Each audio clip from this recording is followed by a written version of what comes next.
Welcome all you nerds, dorks, freaks, and geeks alike to the first ever episode of The Nerd Herd. This is your one stop for all things fandom and nerdy. My name is Dan, and along with me is the captain, Curtis Cady, and the moose, Seamus Raya. How you doing, boys? We're doing good. You good? Happy. Pretty good. Yeah? Pretty excited for this. I'm excited that you're back, because we did run through last week, and Curtis was, as the French like to say, dead. But well, that's not me. No, that's not it. Only the French say dead. Well, Only the French say dead? Yeah, only the Okay. French do. All That's right. also not Seamus. This is Curtis. Parlez-vous. That's Yeah. Seamus. There we go. Okay. All right. So it's Yes. time to update the data bank. This is basically where we fill you in on the most recent news in our realm of expertise, and we discuss what we think about it. So let's start, and we would be remiss if we didn't lead off with this. The controversy surrounding the new Joker film. By now, you've all likely heard at home that it's a very dark movie, and the film is, and without a doubt, the darkest film that DC's ever done. And it's had a lot of walkouts in the theaters, but we've also heard the movie is a masterpiece despite all that. Walking that line, The Hollywood Reporter has come out with an article yesterday stating that members of the Academy of Motion Pictures and the Arts, aka the Oscars people, said that they'll likely stay away from the movie come voting time. But all of those same voters had interviews where they wildly gave great reviews to the movie. Herdman, which is you two, let me propose the question. Is this a good call by the Academy, or should the movie get the credit for the direction it's taken? I think this is a terrible call for the Academy. The terrible call. Yeah. Art, the main purpose of art should be to be explorative or to push boundaries. Because if you're not pushing boundaries, then really you're just making something safe, and nobody wants safe. Correct. People want to explore, they want to push the envelope as far as they can. And I feel like Joker did that in a really well light, but not only from just being dark or having scenes that could potentially make people squeamish, but just from a narrative perspective.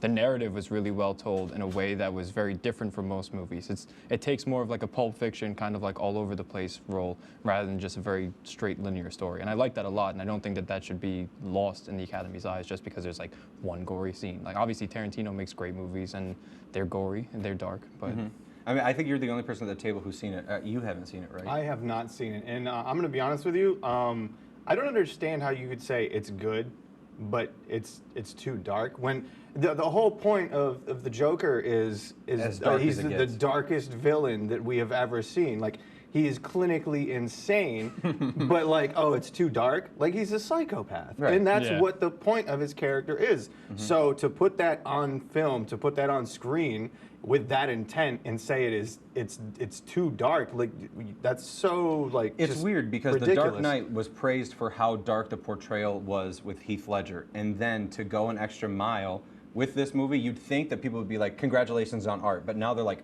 "It's too much. It's too scary." one's social, the other one's mental. That's and true. that's what scares people. That's true. We're moving on. All right, moving on. Recently, Hollywood legend Martin Scorsese came out and said that he believes that the Marvel movies aren't cinema. A bold statement considering the popularity of the widespread appeal of comic book movies. Taking after the heroes they play on screen, Samuel L. Jackson and Robert Downey Jr. have both responded to Scorsese with countering opinions. So what do you guys think? Is the film brat too strict with his interpretation of what film is, or is he right? I mean, here's the thing. This is why I hate the word cinema, because it's just so pretentious, right? Like, when Butch Cassidy and Sundance Kid came out, people thought it was like a comedy, and they were like, this isn't art, and it swept at the Oscars, right? By no means do I think that the Avengers movies are the pinnacle of movie making, but we have to appreciate what writing went into that. 10 years built up to 2 movies, and they were the biggest movies ever made. So no, maybe they're not like Raging Bull or The Godfather, but there's something to be said for what they've done in American pop culture. Like, there's never been, not since Harry Potter or anything, Star Wars, has there been something nearly as big as this. Yeah, so are you going to tell me that just because it's based on comic books that it's not cinema? Like, people make movies based on books all the time. Right. Is Lord of the Rings not cinema? Let them know. Like, are you serious? Like, come on, how could you say that? That's ludicrous. It's a ludicrous statement to make. It just doesn't make any sense whatsoever. You have character depth. You have these stories. You have everything that you would need. You have climaxes, a build-up, a beginning, a clear beginning, middle, and end. So it's just to say that it's not cinema.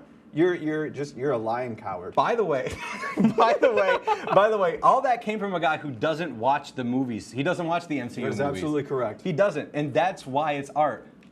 Sorry, Martin, you're wrong. Cap, you Yeah. got the next story. Okay, let's get to the wastelands of Battle Royale games. Lower third. Apex Legends released their new Battle Pass Season 3 about a week ago, I like it. and Epic Games is already feeling the heat.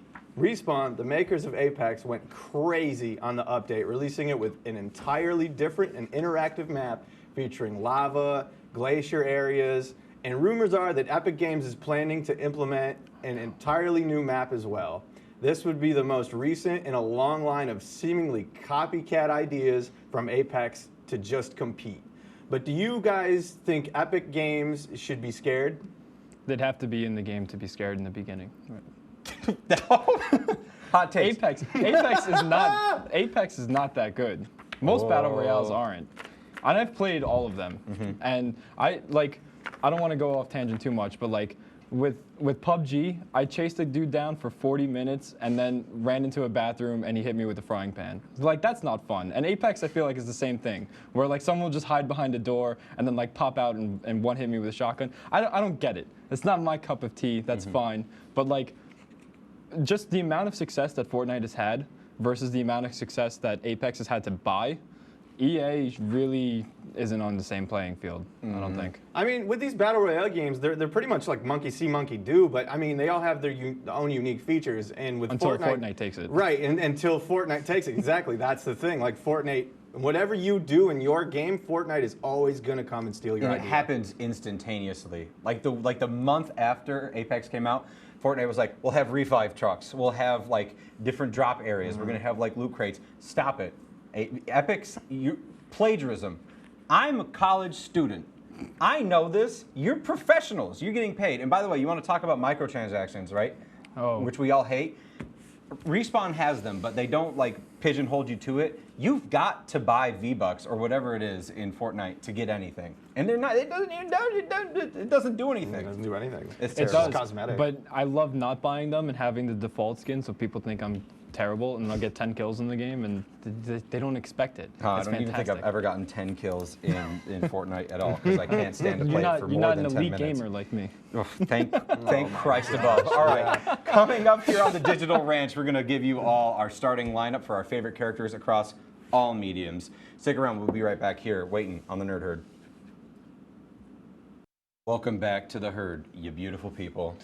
We're here to give you the goods. You dig? All right, let's go. All right. So we want to let you guys know what we're about and a bit of an idea of what our tastes and preferences are. So we want to give you guys a rundown of our top 5 characters through all mediums. I'll start with mine.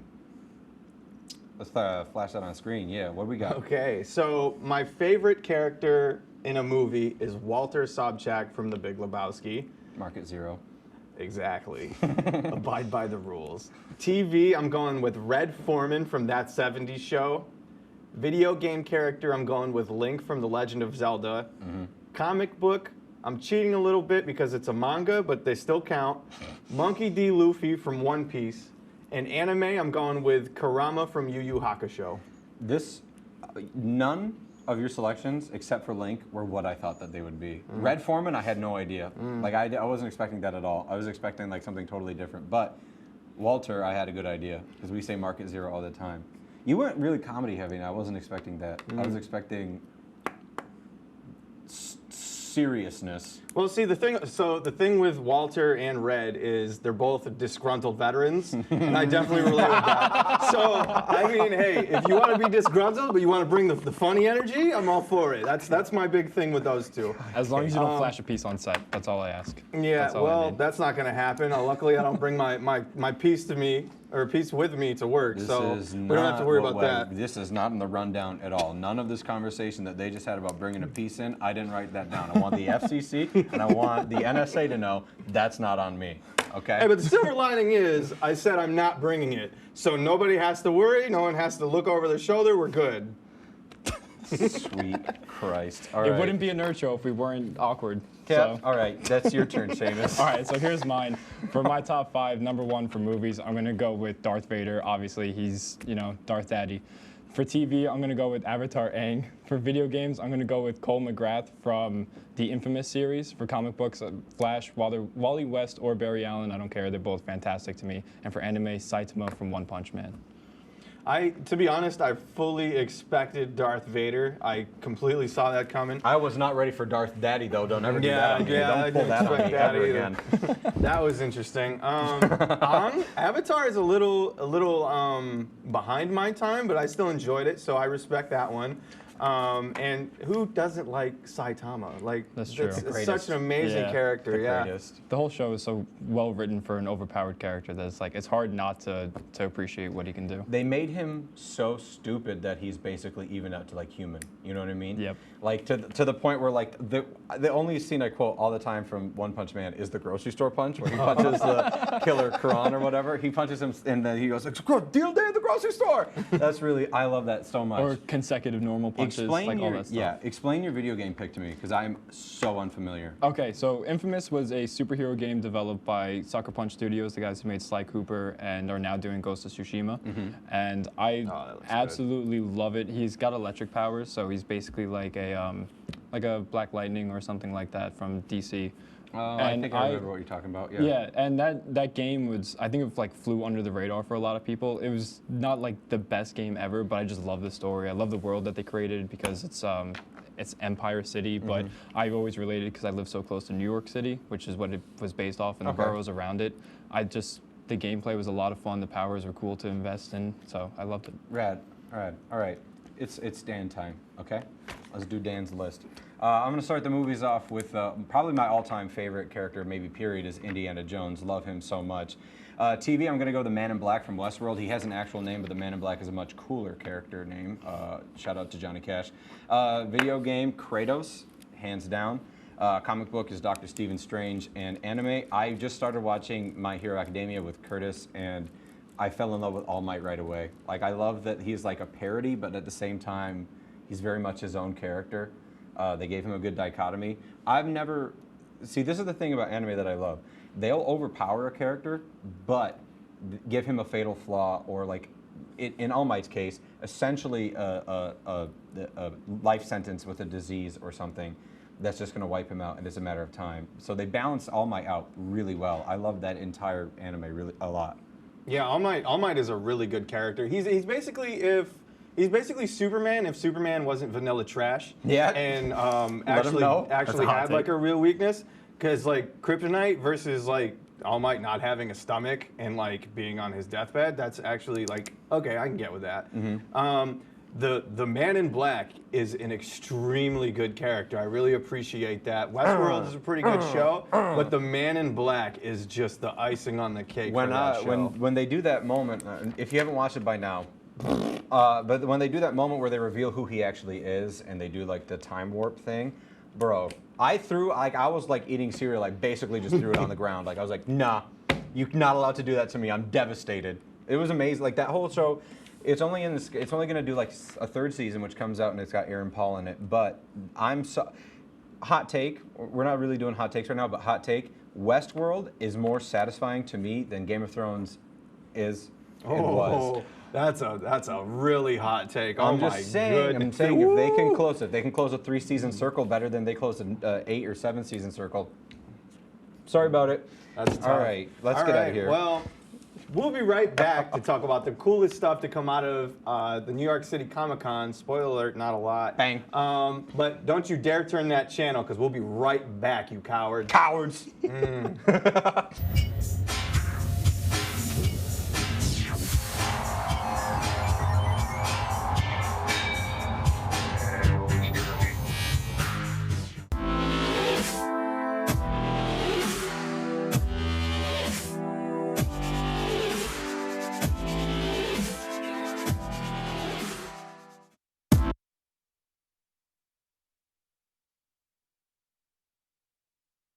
About our big takeaways from the New York Comic Con that happened over the weekend. By far the most exciting thing to come out of New York Comic Con was footage and information about HBO's new show, Watchmen. Taking up after the movie of the same name, thankfully this time without Zack Snyder attached, the show aims to expand on what happens after the final credits rolled. Releasing on October 20th at 9 p.m. on HBO, I cannot express my excitement enough for how this show is going to go. What do you guys think of The Watchmen? Skeptical. Yeah, I think the show has potential. I'm not going to say it's going to be bad because, I mean, it's a great series, in all honesty. The movie was good. It's just making a show is a different ballgame, and if they could either... I mean, it's a black and white thing. Like, there's no gray area. It could either be really good or really bad. I get it because of Rorschach's mask, Hey. which is exactly why I'm so excited for this, because they're going to focus mostly on, I think, his influence on the world. And it's going to be the dichotomy between him and Manhattan versus like a random person with a mask versus the most powerful person without one. And like I did not think HBO would be brave enough to even include him in the show because of how broken he is in the world, and like they make a point of that. So the fact that they're even like when he was in the final seconds of that trailer, it literally makes my hair stand on end. I'm so excited to see what his response to what Rorschach did is going to be. When we talked about how dark Joker was, I expect this to have not nearly as dark, but to have equally as dark tones. I agree. Because Rorschach, I mean, if you read the original Alan Moore comic book, or graphic novel, that I did last year in a class, shout out to Michael Raich, Rorschach is the most broken character other than the Joker I may have ever written or read, and it's great. I'm very excited for this, but I'm skeptical. All That's right. fair. I am here to report a crime. Somehow, God has allowed for another season of The Walking Dead to be released. We are living in the dark ages. I stopped watching in like season 2 because it stopped making any sense because they said everybody's got the disease, but they kept on living anyway. Yet this show persists. Enough is enough. You got a spinoff. You've had nearly 10 seasons. Hang it up. You got to let things die. And I know your show's about the undead, but like, give it a rest, man, okay? I can only do so much of this. Like, it's not even canon with the comic books anymore. It has nothing to do with like what the original storyline is. Most of the original characters are gone. And by the way, didn't the trailer for the thing show Negan, the dude with the bat and the... Lucille. Didn't he get rocked? Like, wasn't he basically crippled at the end of one of the seasons and now he's just fine? I stopped watching after I think season 4. Yeah. Yeah, I stopped watching in season 3. I think the show's garbage. I'm Yes. gonna be honest with you. It's not that good. There's really no reason for people to follow along other than the fact that they've been keeping up with it this whole time. I mean, that's the only thing keeping people on this show. It's genuinely bad. The writing is bad. The character development, from my understanding, has been terrible. And then they kill everybody. Like, what's the point? And then you tell me to watch the spin-off show. You tell me to watch Fear the Walking Dead. Yeah. How different can it be? Except that it like happens like 5 years before where we are in the show. I don't know if you guys have read the comics, but like the comics follow a very like big problem as well as the show where it's just cyclical, where like they're on the road, they're destined, they can't find anything. They find this great place, they have a neighbor, they fight with the neighbor, they lose everything, Okay. they're on the road again. Yeah, and it's like, I mean, So it's like how the many Attack times- on Titan how of many like times TV can you shows. keep doing this? Jeez. How many times I can mean, you I keep would doing probably enjoy the comics, but like, I'm not gonna invest my time in a show that's that bad. Right. But just to continue on this negative hype train over here, first Gang. of all, why does the New York Comic Con even exist? That's right. Nothing good has come from this year's iteration at all. The announcement for Star Trek Picard was sort of cool, I guess. Shout out to Patrick Stewart. But they also announced 2 other Star Trek movies, so yeah, no, I'm good. Like, it seems like they're just trying to get on the Star Wars wave with the oversaturation, and I'm completely fine with missing out on that. I mean, I guess Riverdale is also pretty popular, so I'm sure fans of the series are pretty excited about the announcement of a new season for that. But like all the other announcements are lukewarm at best, and either San Diego Comic-Con needs to like share the wealth on announcements, or we just need to stop hyping up New York. It's ridiculous at this point. We keep shipping things to New York, like for New York Comic Con. And I think what needs to happen is they just need to do it in separate solstices. Like, wasn't San Diego Comic Con like only 2-3 months ago? Like, what Yeah. more could have happened Yeah. in 2 or 3 months? So your placement is bad to begin with. And second of all, I don't think you have a big enough space. Like, every convention hall picture that I see, it's big, but it's not big enough, and you don't disperse things, and it seems to only favor DC and stuff. Like, San Diego's all-inclusive, but then it seems like New York kind of like focuses on certain fandoms only. Like Doctor Who stuff comes out of New York Comic Con pretty frequently, but it is at the same time only a little bit different than the stuff that comes out of San Diego. So Have what's you the guys point? been to New York Comic Con? No, I don't have that kind of money. No, yeah, Okay, have not. I went once, and The Javits Center is very nice, and all of New York Comic Con is not that bad. But you guys are right. It's more just like the big announcements come in San Diego Comic Con, and then right before a big show is supposed to come out in the fall, they're just like, hey, New York Comic Con, look, here's another teaser. And it's just, you're just dangling the scraps in front of us before we can even do anything right. with them. It's not even fun. We gotta go. Okay.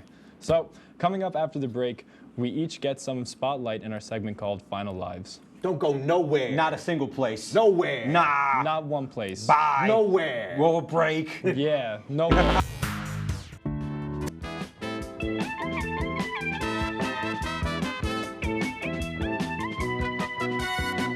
We only have the best music. That's all that we got. Quality music. Don't even tune into NYO. How are you? All right, welcome back to Nerd Herd, and it's time to give it all we got on our final lives. No revives, just energy. All right, I'm gonna start with maybe the nerdiest topic of the whole show today, professional wrestling. If you're like me and you grew up in the 90s, a large part of your childhood was centered around Monday Night Raw. Stone Cold, The Rock, Undertaker, Shawn Michaels, and many more, Goldberg, heroes of the squared circle, were characters that I love to watch in the WWE. Now the WWE is a shell of what it once was. It doesn't grip me anymore, it's bland. And last Wednesday, heroes emerged from the mire to save us. All Elite Wrestling, or AEW, aired its first episode of its weekly show, Dynamite. The roster's made up of former indie circuit wrestlers, Japanese and Mexican wrestlers, and WWE rejects. The core of the promotion really care about their product, and get this, they listen to their audience. Wild, hot takes. After this whole debacle of Hell in the Cell last Sunday, WWE is in real trouble, and AEW is not only a real and, in my opinion, higher quality alternative, it's the solution. Too sweet. All right, moving on. My highlight is My Hero Academia Season 4, which starts this weekend. And I'm absolutely stoked to meet All Might's former sidekick, Sir Night-Eye. Gang. The Season 4 trailer features a return of characters like Gran Torino, the League of Villains, and the Namu, but it also enlists cameos from two new characters. One's a guy who looks like he's got the stone cold demeanor of a villain and seems like he's going to be the center of conflict. But the other's a young girl that seems like she's a villain but doesn't necessarily want to be. And I think that's pretty interesting. Young Midoriya should have a pretty big year since he's teaming up with Tagada, a.k.a. Lemillion. Lemillion's one of UA's big three, and I'm speculating that he's also Sir Night-Eye's sidekick. I'm also interested in seeing his classmates' growth, specifically Bakugo, who got quite a bit of character development in Season 3. From what manga readers are saying online, Season 4 is going to be the darkest and most intense season yet, and I'm stoked. Same. All right, mine is not going to be nearly as happy or sympathetic.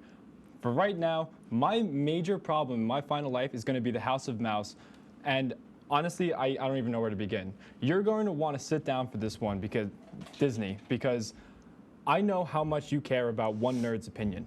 I'm putting my foot down, young man. Enough is enough. For the love of God, I do not want to see more remakes that hold my childhood hostage. Dumbo, Aladdin, The Lion King, some of the worst movies I saw this year. And the more of these movies that you make, the more you prove you have no idea what made Disney magical in the first place. Taking something painstakingly animated and voiced over the course of years and chilling out a soulless corporate husk of what was some of my favorite movies, now with Will Smith, is just unacceptable. Hopefully fans become as smart as I am and stop watching these disasters. Maybe they should start watching Rick and Morty instead. I don't know. Okay, well, let's not compare the two. It's not Rick That's and the Morty. intelligence thing. I didn't even watch, right? I didn't even pay by the way, former Disney employee, huge Disney fan, didn't even watch. I agree with you. The remakes are bad, right? I will make an exception for Mulan because it is an actual accurate depiction of the legend of Mulan, Fa Mulan. But my whole thing is, as good as they say Aladdin was, Robin Williams is the genie. Yes. There's no question. No disrespect to Will Don't Smith. change that. Who said Aladdin was good? I've heard only good things about it online, but people are going to say that movie's fine regardless. That's true. It doesn't matter. I think that movie was probably like one of the most egregious disrespects to like source material ever. Like, okay, just character God, development. before you go, we got to get out of gone. here. All right, It's and gone. that's all that we got for everybody today. Thanks for tuning into The Ranch. We'll see you next time. Until then, that's all. And this one's for the Juggalos and Juggalettes. Hope you like it. That's right, big energy.